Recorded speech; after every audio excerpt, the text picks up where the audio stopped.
tonight's episode of TWITS brought to you by Red light on the camera comes on. This is blue, but...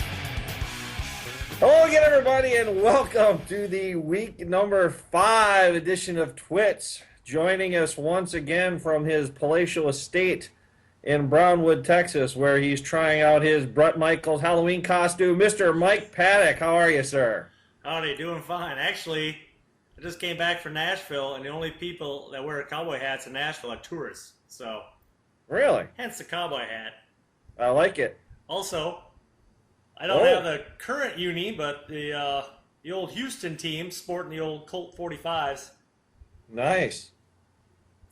Don't have the rainbow from the 70s, the Astros. That was one of my favorite teams back then. Oh, yeah, absolutely. I was on the Astros Little League team in Rhinelander, Wisconsin. Nice. Mm-hmm. Also with Jerry's A&W Brewer, but that's neither here nor there. All right, Mike. Well, let's get Week 5 kicked off. Happy NHL season, everyone. Behind me, the Canucks and no, not the Canucks. The Maple Leafs and the Canadiens giving it their all right now. So happy NHL season. Time for me and Boncher to lose some money in FanDuel on that. Not that we're not doing a great job with college football. All right, Mike. Well, let's get to the weekly rewind. Tonight, that's presented by a Deschutes product. This is the Pine Drops India Pale Ale, as you can see right there. Nice. If you like citrus and you like pine, you will like this IPA. I'm a big Deschutes fan, and this definitely does not disappoint. So that's the beer of the night here. So our weekly rewind, Mike, for week number 4, the usual 5 SFFL matchups. Saw Jeff 62, Bill 46. Bill was paced by Jeremy Hill's 22 points. We'll get into that in just a segment or two later here. Adrian Peterson with 10 for the commish. Mike, in a barn burner, 34-19 over Evan. Sam Bradford with 14 paces Mike, and Evan's paced by Josh Brown and his 4 points. So it's not who you play, it's when you play him, right, Mike? Exactly. Tom 67, Greg 41, no love lost there. The Devonta Freeman 3-pack. We'll throw a little bit more gasoline on that fire between those two. Mickey 49, Tim 33. Both kickers in that matchup toting 11 points to lead the way.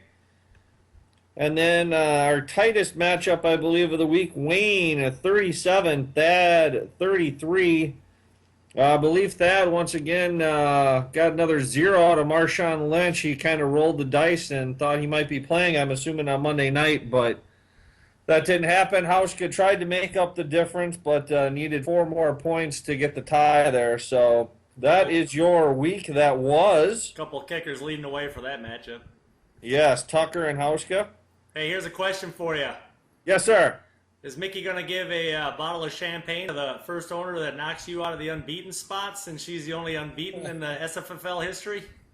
Ah, yes. Well, I don't know. I haven't broached that subject with her yet, but that seems... I think I need a few more wins before we start talking champagne, It's it's a little premature, but yeah, a couple more, and... we can talk some Dom Perignon or something like that.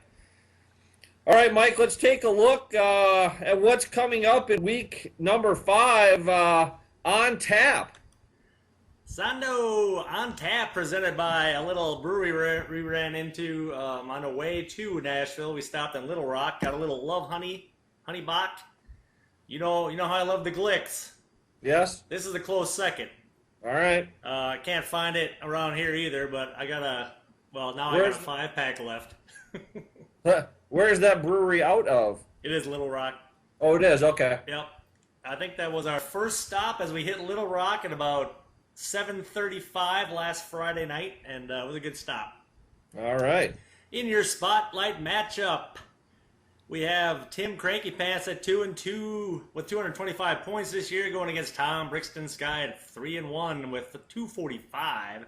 Tom leads the all-time points 1287 to 1184, and the all-time series 18-11, winning 4 of the last 5 of that matchup.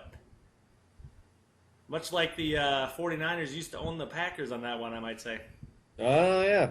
And then Wayne Bay at 3-1, 226 versus Mickey Crazy Mom, 2-2 with 215. But Mickey does lead the all-time points, 1228 to 1034. That's a big number there. And the series 20-11, as you would expect, winning the last 5 matchups. So she's been ahead for quite some time. Oh, and then your arch nemesis, Greg. Ain't nobody got time for that. At 1-3, 213 points, can he muster a win against Leahy's Legion of Doom? There it is. He gets it this week, folks. There it is. Had to pause. At 4-0, like we said, with 254 points leading the way in the league, but Jeff also has the all-time points, and that one 1682 to 1496. Is that when Columbus sailed the ocean blue? And Jeff leads an all-time series 23-15. Is it even in close? 7 matchups, or 7. You got a 7-game winning streak going there too, by the way. That's right. Oh, look at that! The most points scored in that series back in Week 4 of 2012. You won in a nail biter, 77-76. Was that one on a defensive bonus point? I wonder. I don't believe so. I believe that was a straight-up victory. Nice. Maybe we'll be taking a look at that in a future What's in a Number? We don't know. We don't. And then we have Bill Dorothy Mantooth at 1-3, 201 points versus Evan and the Minnesota Vikings at 2-2 with 201 points as well. All-time points does go to Evans, 305 to 285. Fairly close there, but he leads the all-time series 4-2, winning the last 4 of the last 6 matchups. I believe there's probably only 6 matchups in that series. So Evan on a bit of a roll there against the new guy. And then me, the Paints, at 2-2 with 168 points. How the heck do I have 2 wins with that many points? Against Thad's Brick Walls at 0-4 with 191. All-time points goes to me at 1059 to 1010, and the series at 14-8. But Thad has won 3 of the last 4. So that is what's on tap. All right. Excellent, Mike. Well, I took a day off work last week and went down and hit the local think tank consulting company. You know, we spent the afternoon just spitballing ideas for TWITS here, Mike.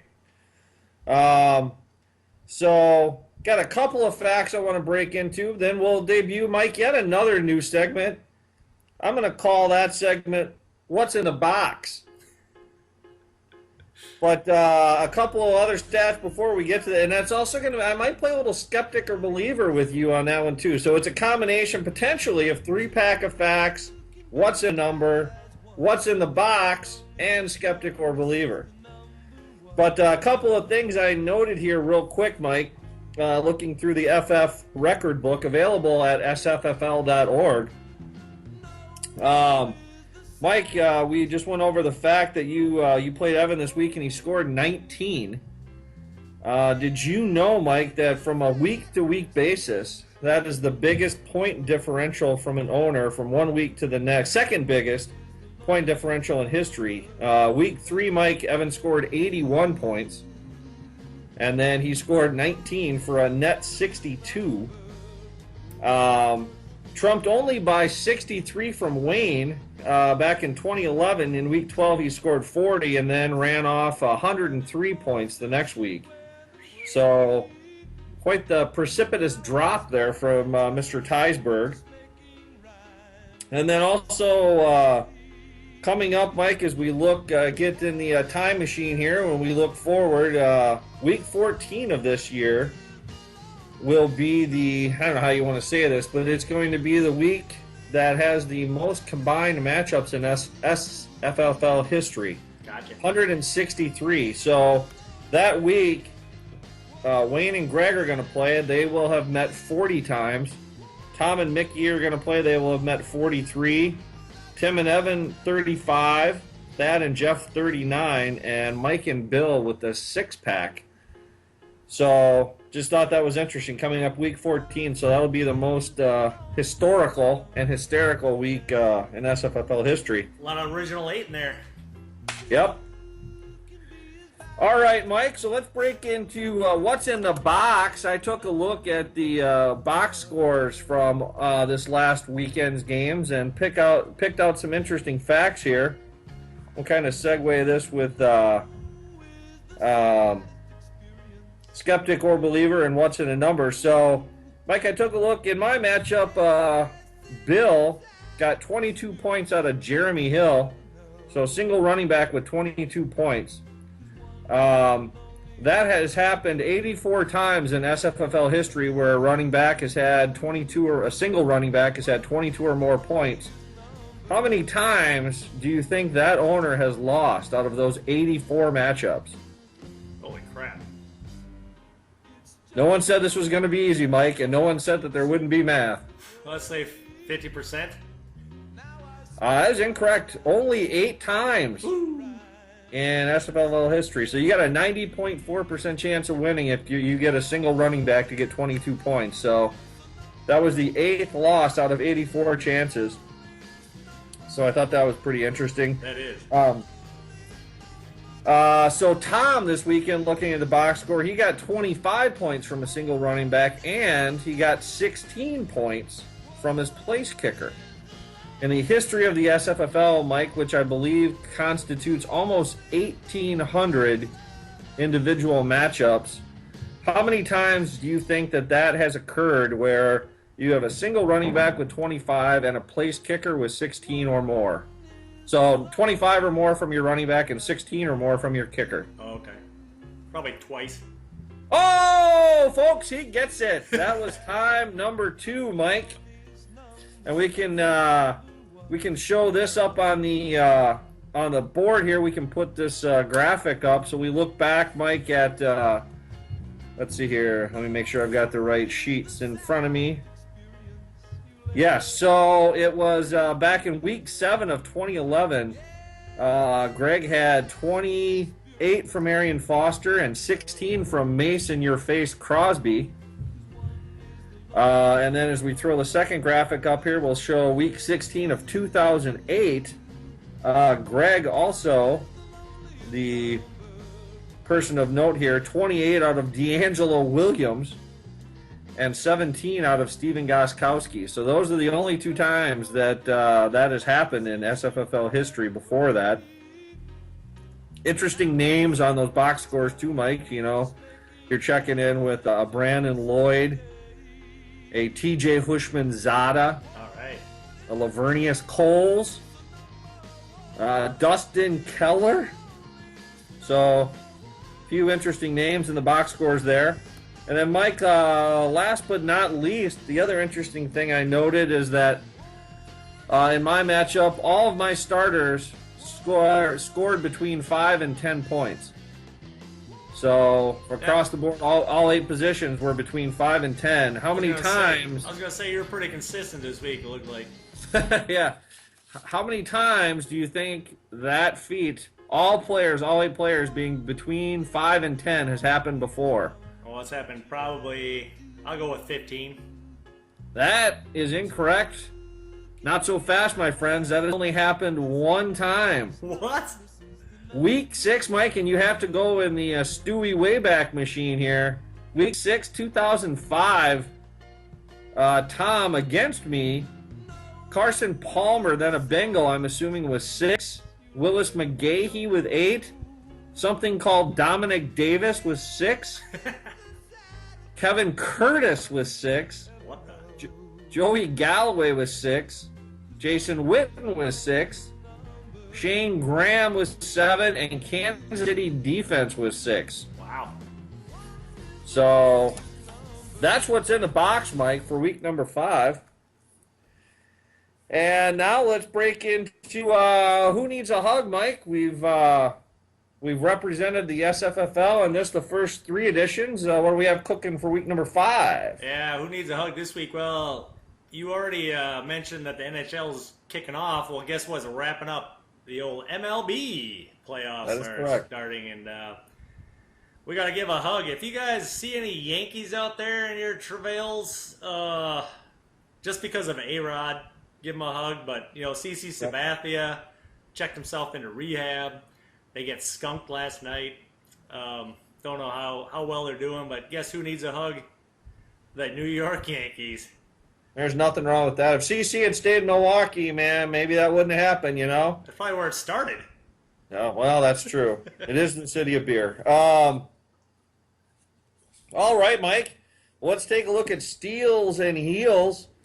Our steals of the week, led by Devonta Freeman, continues his assault on the NFL record books. He's a net 15 this week, Mike.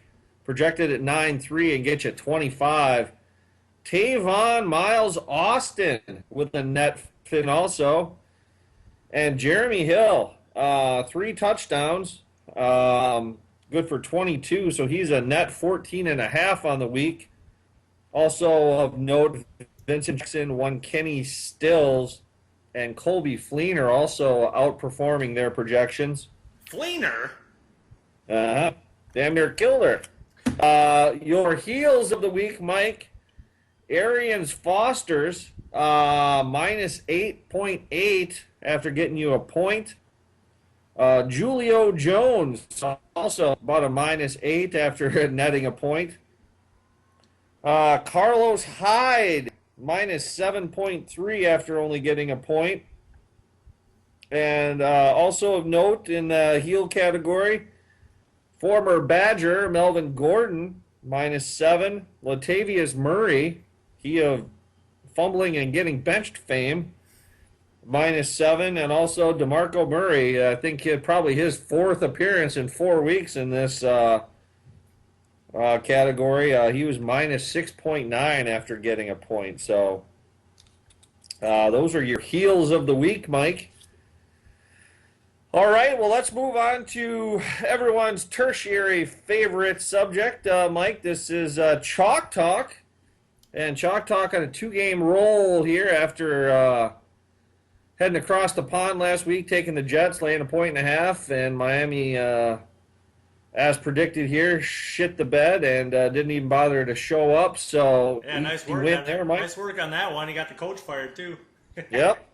Former Packer, though, I don't condone that. But yeah, that Dan, that former tight end, what was his name? Dan. Someone took over. He's a former Dan Campbell. Oh. Used to be like a Giants tight end, I think. So he's coming in there, and he had him doing Oklahoma drills today. So he's looking to be the anti-Philbin. So this week, Mike, we are going to steal a little thunder from the dog of the week. We're going to go to the NFC North, and we're going to take the Arizona Cardinals, Mike. They are venturing into the Motor City to take on the Lions. The Cardinals coming off a loss at home to the St. Louis Rams. Detroit, their season has to be more or less over at this point after the debacle at Century Link Field. I don't know what it is with NFC North teams getting jobbed in that stadium, but if the Vikings get jobbed this year, that'll just about do it. So same end zone too. Yep. 2.5 points, Mike, the Cardinals are laying going into Detroit. I think they're definitely good to win that game by a field goal, so I'm going to take the Cardinals as the Chalk Talk pick of the week. Nice. All right, Mike. Dog of the week continues its good roll here, too. 2-1 on the year. Last week had the Vikings, in a rare occurrence, actually needs the points, but has more than double necessary. 6.5 was the line, and they needed only 3, so good enough to move you into a tie with Chalk Talk at 2-1. What's coming up in this week's edition of the Dog? Well, I'm going to conflate Dog of the Week and Game of the Week again. We're going to have a dog of a game, but we will take the underdog in the battle for part of Florida. Jacksonville is heading over to Tampa with the turnover-prone Winston quarterback in Tampa Bay and a Jaguars team that I think can put up enough points. They're getting 3. So I am going with the Jaguars. Take that +3 and double down from what you got last week. Oh, yeah. I like that pick. Tampa at home has not played well, so yeah, that's definitely in the wheelhouse. All right, Mike, well, let's wrap up week 5 here with the game of the week. This time we have an inter-conference battle. Didn't used to be an inter-conference battle back in my youth, but it is now. Cincinnati Bengals going to the aforementioned CenturyLink Field to take on the Seattle Seahawks, possibly without Marshawn Lynch. Seahawks did not look real good on Monday night. Who do you like in this one? Well, it didn't look that great, and they, like you said, they kind of eked that one out. But I think that with the return of Cam Chancellor, that I think they can use the home field back to their advantage again, and Cincinnati's got to head all the way out west. So I think I'll stick with the home team on this one and take Seattle. All right. Yeah, I forgot to mention the records. Yeah, Mike, I went to 2-1, you went to 1-2 on the New Orleans Dallas debacle. Neither team wanted to win, but someone had to. Because as Donovan McNabb will tell you, there can't be a tie. So I'm going to have to go ahead and agree with you on this one, though, Mikey. Seattle at home. I think the Andy Dalton, for MVP stuff is going to go away after this game. I mean, I know he's been lighting it up and has been completing a very high percentage of deep passes, but I think that comes to a screeching halt this week, and even more so once he gets into the weather and the opponents of the AFC North. So sell high on Andy Dalton is what I'm saying, and go ahead and take the Seahawks in this one. So we'll agree and keep the 1-point differential heading into week 6. All right, Mike, well, that wraps up week number 5 here. If you'd like to see this episode or any past episodes, you can head on over to vh1classic.com or just log into YouTube and check out our channel. So until next week, week number 6, Mike, we will say adios and have a good night. Adios. Adios.